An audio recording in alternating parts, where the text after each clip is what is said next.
बिस्मिल्लाहिर्रहमानिर्रहीम। GMD state के platform से खुशामदीद कहता हूँ। ये आप देख रहे हैं पीछे कैमरामैन अगर आपको दिखाए तो ये कंस्ट्रक्शन का काम हो रहा है। ये इस टाइम डिगिंग हो रही है। डिगिंग के बाद ये कॉम्पैक्शन का काम होगा, उसके बाद पालिंग और राफ्टिंग। मैं आपको ये बताना चाहता हूँ कि आप जब भी घर बनाने का सोच रहे हैं तो उसके लिए जब आप कॉन्ट्रैक्टर के साथ कॉन्ट्रैक्ट करते हैं, अगर तो कॉन्ट्रैक्टर आपका रिलायबल है, उसका आपके साथ प्रीवियस एक्सपीरियंस बहुत अच्छा है और वो ट्रस्टवर्दी बंदा है, तो आप कॉन्ट्रैक्टर के साथ कंप्लीट कॉन्ट्रैक्ट करें, जिसमें आप ये आप कॉन्ट्रैक्ट किसी को लादा भी दे सकते हैं डिगिंग और पाइलिंग का। उसके बाद ग्रे स्ट्रक्चर, जैसे आप साथ वाला घर देख रहे हैं, ये ग्रे स्ट्रक्चर है। ग्रे स्ट्रक्चर तक का आप कॉन्ट्रैक्ट दे सकते हैं विद मटेरियल। आप हमेशा कॉन्ट्रैक्टर के साथ वो करें विद मटेरियल। अगर तो कॉन्ट्रैक्टर आपका रिलायबल है, ट्रस्टवर्दी है और प्रीवियस एक्सपीरियंस आपका उसके साथ बहुत अच्छा है, उसका आपने काम देखा बहुत अच्छा है, तो आप हमेशा कॉन्ट्रैक्ट उसके साथ विद मटेरियल ही करें। क्योंकि अगर आप लेबर खुद उसको देंगे और मटेरियल ख़ुद प्रोवाइड करेंगे तो आपके लिए बहुत बड़ा हेडेक हो सकता है। आपको मार्केट का पता नहीं होगा, आप मार्केट में जाएंगे, आपको ये नहीं पता कि आपने मटेरियल कहाँ से लेना, अच्छी क्वालिटी का मटेरियल कहाँ से मिलेगा, और आपको वो मटेरियल महंगा भी मिल सकता है। इसमें आपका टाइम भी ज़ाया होगा और बहुत हेडेक है आपके लिए। आपको बहुत टाइम अपना निकालना पड़ेगा और आपको समझ नहीं लगेगी अगर आपको इस काम का बिल्कुल।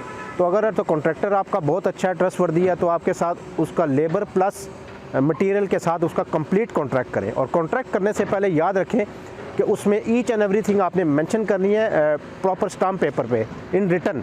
हर चीज़, इवन के जो लेबर यहाँ पे काम कर रही है उसके चाय खाने का भी अगर कॉन्ट्रैक्टर के ज़िम्मे है तो वो चीज़ भी आपने मेंशन करनी है। तो ये चीज़ें आप इन रिटर्न करेंगे जो कि इस्लामी तालीमात के मुताबिक भी है। ज़ुबानी कलामी आपने कुछ नहीं करना। कॉन्ट्रैक्टर आपका ट्रस्टवर्दी है तो आपके उसके साथ विद मटेरियल कॉन्ट्रैक्ट करें। ग्रे स्ट्रक्चर का ग्रे स्ट्रक्चर जब कंप्लीट होता है तो उसके बाद एक और फेज़ आता है कंस्ट्रक्शन में, जिसमें आपकी इंटीरियर विद लेबर।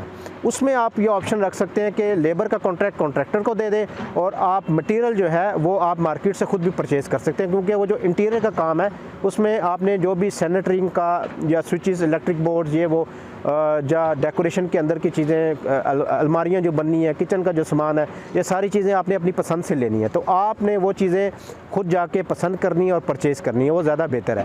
क्योंकि अगर आप एक रेट पे वो फिक्स कर देंगे तो अगर प्राइसेस इंक्रीज़ करती हैं तो कॉन्ट्रैक्टर उसी रेट में कोई लो क्वालिटी की या ऐसी चीज़ लगा देगा आपके इंटीरियर में जो आपको पसंद नहीं होगी। तो ये आपके लिए एक एडवाइस है, गाइडलाइन है। जब भी आप घर बनाते हैं, ग्रे स्ट्रक्चर तक का जो प्रोसेस है उसमें आप कॉन्ट्रैक्टर के साथ विद मटेरियल, अगर तो कॉन्ट्रैक्टर आपका रिलायबल है, और सेकंड फेज़ जो है आपकी जहाँ पे इंटीरियर का काम होता है वहाँ पे आप लेबर आप कॉन्ट्रैक्टर को दें और इंटीरियर का जितना भी आप परचेजिंग है वो आप मार्केट से खुद करें। थोड़ी सी आप वर्किंग करेंगे, थोड़ा सा मार्केट में घूमेंगे और अपनी पसंद की चीज़ एक अच्छे रेट पे आप ले सकते हैं। तो ये दो फेजेज़ हैं, ग्रे स्ट्रक्चर पहला, उसके बाद इंटीरियर प्लस लेबर जो अंदर जितनी भी लगनी है। तो ये दो फेजेज़ में बेसिकली घर कंप्लीट होता है। उसमें यह है कि आप जैसे आप ये देख सकते हैं डिगिंग हो रही है, और ये डिगिंग का भी अलग से आप कॉन्ट्रैक्ट दे सकते हैं, जिसमें आप ये डिगिंग प्लस इसकी ये गेड़ा जैसे डल रहा है और इसकी कंपैक्शन होगी, उसके बाद पालिंग, राफ्टिंग, ये अलग कॉन्ट्रैक्ट है। उसके बाद आप ग्रे स्ट्रक्चर के लिए कॉन्ट्रैक्ट कर सकते हैं, उसके बाद आप इंटीरियर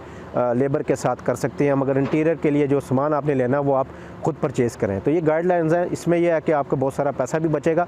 सेकेंडली, जो आपके आर्किटेक्ट के साथ आपने बैठ के उसके साथ जो आपकी दरवाज़े हैं, जो खिड़कियां हैं, उनके बारे में आपने कंप्लीट उसको बैठ के डिस्कस करना है। उसमें यह देखो, अगर आपने अननेसेसरी खिड़कियां या दरवाज़े रख लिए हैं तो उसमें आपकी कॉस्ट भी बढ़ सकती है। तो उसमें यह है कि इंटीरियर डिज़ाइनर अगर आपका अच्छा है तो उसके साथ बैठ के आप मशवरे के साथ अननेसेसरी खिड़कियाँ, दरवाज़े मत रखें, और दरवाज़ों की हाइट और उसकी ऐसे तरीके से हो कि आपकी वेंटिलेशन भी हो और आपकी कॉस्ट भी कम आए। तो ये चीज़ें आप ज़रूर नज़र रखिएगा इंशाल्लाह नेक्स्ट वीडियो के साथ। और चैनल को ज़रूर सब्सक्राइब करें क्योंकि नई वीडियोस के साथ आपको नॉलेज, इन्फॉर्मेशन भी मिलेगी और इन्वेस्टमेंट अपॉर्चुनिटीज़ तो इंशाल्लाह मैं लाता रहूँगा। Thank you very much. अल्लाह हाफ़िज़।